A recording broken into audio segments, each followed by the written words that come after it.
Kembali kepada Allah itu sekarang. Tobat itu kapan? Sekarang. Bapak Ibu dulu kenal Allah? Kenal. Kan pernah ditanya sama Allah, alastu birabbikum, aku ini Tuhanmu. Kalian menjawab saat itu, qalu bala syahidna. Ya, aku menyaksikan. Tapi apa yang pernah dikenali itu sekarang dilupakan.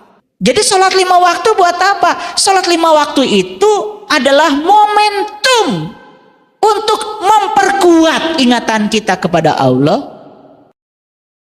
Gitu nggak sholatnya?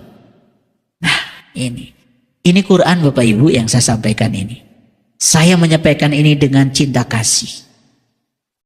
Saya membayangkan kalau semua orang yang sholat benar-benar mendirikan sholat, gak ada lagi pelecehan seksual di pesantren.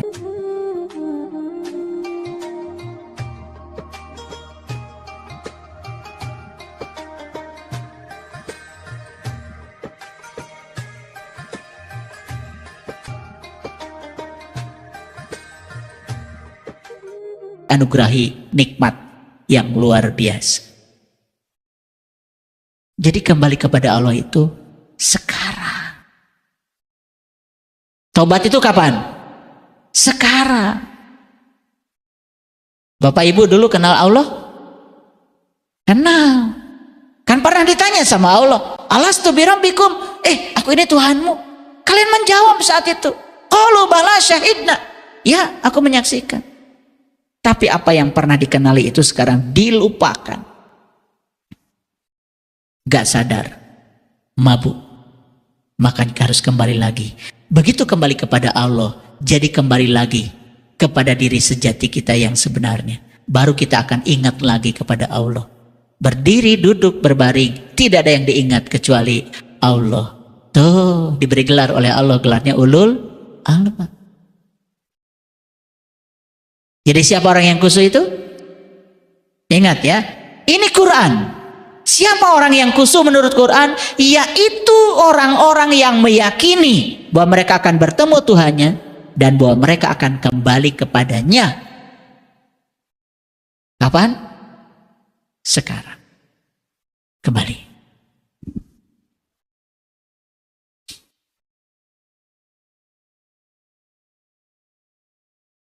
Dalam Quran surat Toha ayat 14, Allah bilang, sesungguhnya aku adalah Allah, tidak ada Tuhan selain aku, sembahlah aku dan dirikanlah sholat untuk mengingat aku.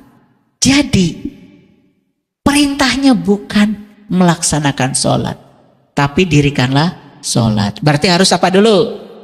Harus berdiri dulu. Berarti apa dulu? Harus bangkit dulu. Nah, makanya saya katakan kebangkitan adalah hak semua jiwa. Jiwa yang mana? Jiwa yang mana? Jiwa yang mana? Jiwa yang mau.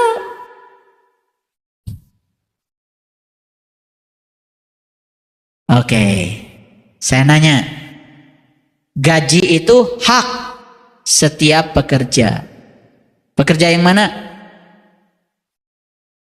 Pekerja yang mana? Yang mau apa? Mau bekerja. Tiba-tiba kamu nggak kerja, nggak apa, itu hak loh. Tar dulu. Ya, setiap PNS berhak mendapatkan gaji. Siapa yang berhak dapat gaji? Setiap PNS. Siapa PNS? Yang mau jadi PNS dan bekerja sebagai PNS. Dapat hak? Dapat. Yang selain PNS? Ngaku PNS? Ngaku doang, bukan PNS. Dapat nggak hak? Ya enggak. Makanya kebangkitan hak semua jiwa. Perhatikan kata-kata saya. Berarti semua jiwa punya hak untuk kebangkitan? Punya. Bisa? Akan difasilitasi oleh Allah. Percaya? Allah yang bilang, man kana yarju liqa Allah fa inna ajalallahu la'aj. Barang siapa yang berharap jumpa dengan Allah, waktu yang dijanjikan pasti datang. Masa Allah enggak? janjinya bohong. Lihat Bapak Ibu semuanya, lihat saya. Pernah nggak Bapak Ibu baca ayat ini? Surat Al-Ankabut 29, surat ke-29 ayat 45. Ajlu ma uhiya ilaika minal kitab wa aqimis sholah. Bacalah apa yang telah diwahyukan kepadamu, yaitu kitab, baru dirikanlah sholat.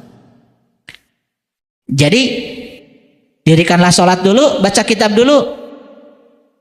Ulangi, dirikanlah sholat dulu, baca kitab dulu. Baca kitab. Apa baca kitab? Kan kita kalau dengar kata kitab langsung Quran. Di zaman Nabi belum ada Quran. Saat ayat ini turun pada Nabi Muhammad, sudah ada Quran belum? Belum. Tapi Nabi Muhammad sebelum sholat disuruh baca kitab dulu. Itu dijawab di Quran surat Al-Isra ayat 14. Iqra kitabaka kafa binafsika al-yauma 'alaika hasiba. Bacalah kitabmu. Kitab siapa? Kitab siapa? Ya, kalau kalian ditanya sama saya, jawabnya apa? Kitabku. Masamu lagi. Jadi nunjuk ke saya lagi. Kan kata Allah, bacalah kitabmu. Berarti yang harus dibaca kitab siapa? Kitabku. Ada di mana kitabku? Ya di situ. Kitab itu adalah kalamullah. Kalam itu sifat, Allah itu zat. Jadi perintah baca kitab sebenarnya perintah untuk bangkit, buka ketertutupan mata kolbu, sehingga kita bisa menyaksikan diri sejati kita.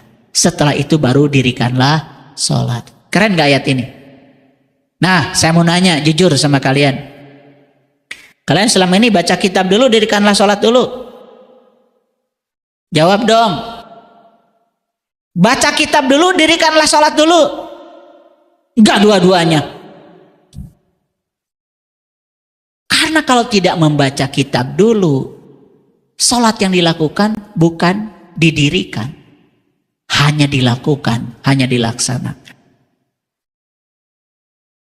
Kan tidak tercapai, aqimis sholata li zikrinya tidak tercapai. Kan dirikanlah sholat untuk mengingat aku. Sedangkan yang mau diingatnya juga nggak tahu, belum pernah saksikan. Ngerti maksud saya?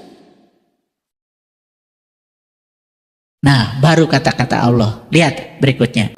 Inna sholah tanha anil fahsya wal munkar. Sesungguhnya sholat itu mencegah manusia dari perbuatan keji dan munkar. Sholat yang mana? Sholat yang kayak gini kata Quran. Yang baca kitab dulu, mendirikan sholat, ya, baru bisa mencegah dari perbuatan keji dan munkar. Sementara selama ini kita hanya melaksanakan sholat, yang diingatnya apa? Wallahu alam. Sibuk ngurusi urusan sorangan. Disebut berjamaah. Jauh nggak? Padahal masing-masing ngurusi urusan sendiri-sendiri. Jamaah itu hakikatnya bukan sekedar kita berkumpul dengan orang di masjid, tapi jamaah yang sebenarnya kita manunggal, menyatu, melebur dengan dia yang kita sholati. Itu baru bisa mencegah perbuatan keji dan munkar. Hasil sholatnya terbawa ke dalam kehidupan, menjadi watak. Jujur sekarang, banyakkah orang yang melaksanakan sholat? Banyakkah orang yang mendirikan sholat?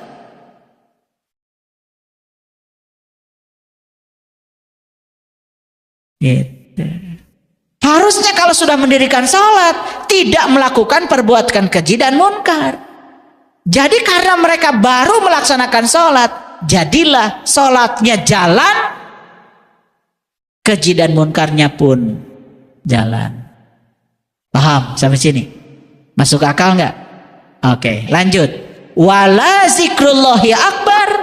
Dan sesungguhnya mengingat Allah itu yang paling besar.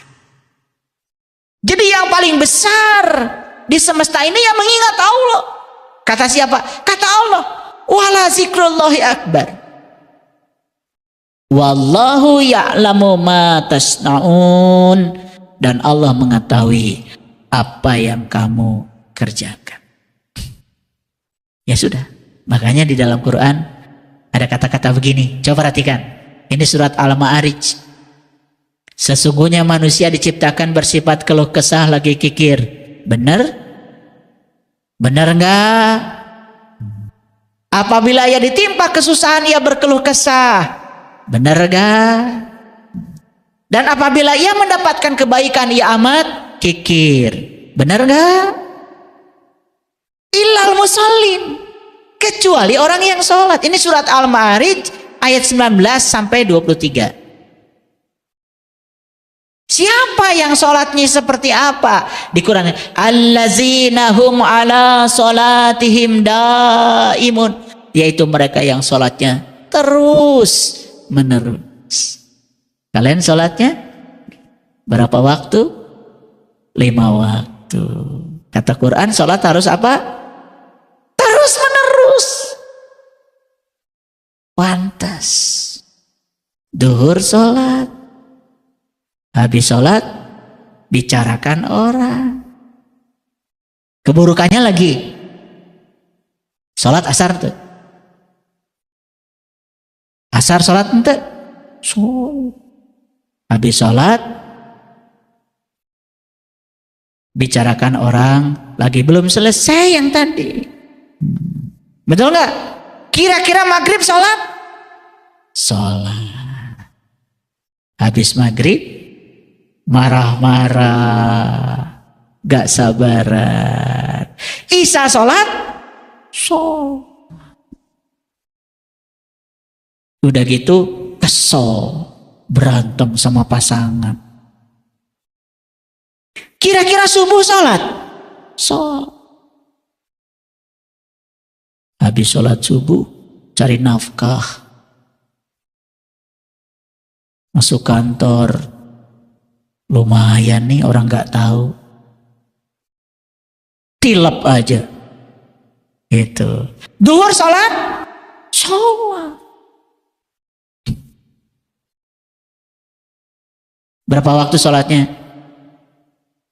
Ketika sedang sholat, nyuri?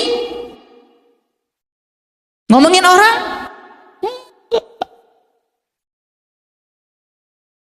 Kan habis sholat. Itu gara-gara sholat 5 waktu. Kata Quran, alladzina hum ala sholatihim daimun. Sholat itu terus menerus.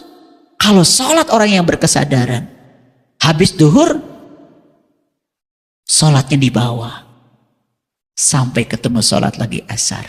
Di antara situ dia cegah apapun perbuatan keji dan munkar. Gak ngomongin orang, gak menghujat orang, tidak mempermalukan orang. Gitu gak kalian sholatnya? Gitu apa tidak?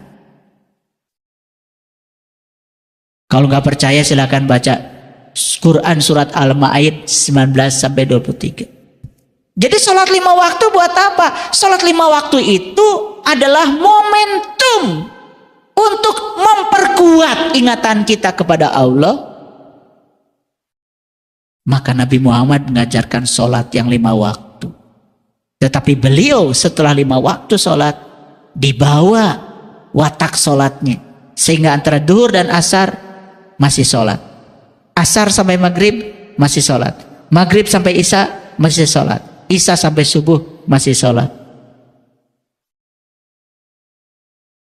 Gitu nggak sholatnya? Nah ini Quran Bapak Ibu yang saya sampaikan ini. Saya menyampaikan ini dengan cinta kasih. Saya membayangkan kalau semua orang yang sholat benar-benar mendirikan sholat, gak ada lagi pelecehan seksual di pesantren, gak ada lagi orang yang hujat menghujat. Kita bisa bersatu. Kemampuan kita menerima perbedaan akan semakin meluas. Kita bisa berkasih sayang bersama semua orang tanpa batas. Tidak ada kaitannya dengan agama, ras, suku. kita bisa menyayangi semuanya. Indah nggak kalau itu tercapai? Makanya saya mewakafkan diri saya bicara seperti ini, di forum seperti ini, disaksikan oleh puluhan ribu sahabat kita yang menyaksikan kajian ini di rumah. Saya ingin menyampaikan kebenaran ini, karena kebenaran ini sudah lama terkubur. Sehingga kita melihat sekarang, mohon maaf, agama dilaksanakan, tetapi di waktu yang sama juga perbuatan-perbuatan keji dan munkar berbarengan. Makanya kita juga harus iri. Kenapa negara-negara yang sama sekali malah tidak berbicara soal agama, soal ketuhanan, hidupnya damai? Negara yang paling bahagia di dunia, rata-rata negara yang sama sekali setiap hari tidak membicarakan soal agama dan ketuhanan. Saya sudah pergi ke negara-negara itu. Saya sudah berada di sana, sudah menyaksikan itu semua. Yang terdekat aja, Jepang, tidak bicara soal ketuhanan, tidak bicara soal agama. Negaranya bersih. Bahkan ketika timnya bermain di stadion, di negara orang lain, bahkan yang main bukan timnya, mereka bersihkan stadion itu dari semua kotoran dan sampah. Watak.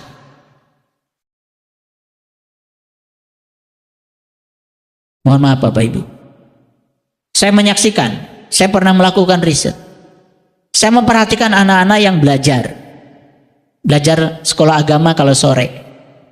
Kalau sore kan di madrasah masa ada sekolah agama ya. Belajar idgham biguna, bilaguna. Dan habis itu mereka jajan. Dan sampahnya berserakan setelah pengajian itu. Saya penasaran. Saya ngintip aja. Pengen tahu gurunya. Gurunya habis ngajar itu kemudian merokok. Dan begitu mau habis, puntung rokoknya pun dibuang di jalan. Masih hidup, masih ngebul. Oh, gurunya juga begitu. Apa yang diharapkan dari anak-anak kita? Pendidikan budi pekerti, pendidikan kesadaran, pendidikan akhlak tidak disinggung sama sekali. Yang penting anak-anak kita tahu idgham biguna. Dan dikiranya itu pelajaran agama, padahal itu pelajaran bahasa Arab. Agama itu menyentuh kehidupan, agama itu menyentuh akhlak. Nabi Muhammad diutus ke semesta ini satu tujuannya, untuk menyempurnakan akhlak. Innama bu'istu liutammima makarimal akhlak. Tujuan beliau diutus ke semesta ini untuk memuliakan akhlak. Makanya ciri agama itu sudah benar, ciri jiwa-jiwa sudah bangkit. Harusnya lingkungan kita bersih, tertata, rapi.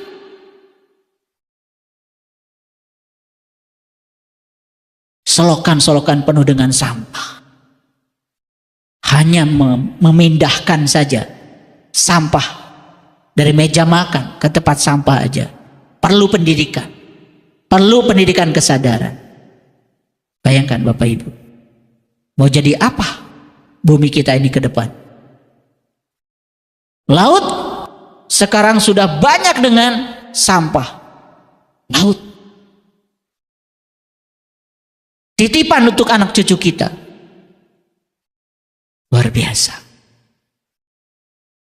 Jadi setelah kajian ini Bapak Ibu mengerti, oh ternyata kebangkitan adalah hak semua jiwa.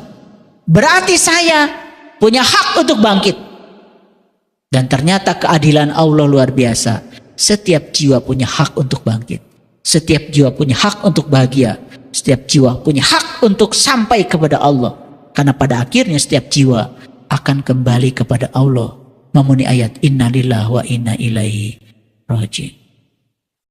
Jangan merasa lagi diri kita seolah-olah tidak berhak. Tidak pantas. Karena Quran menjamin barang siapa yang berharap jumpa dengan Allah, waktu yang dijanjikan pasti datang untuk siapa saja yang berharap.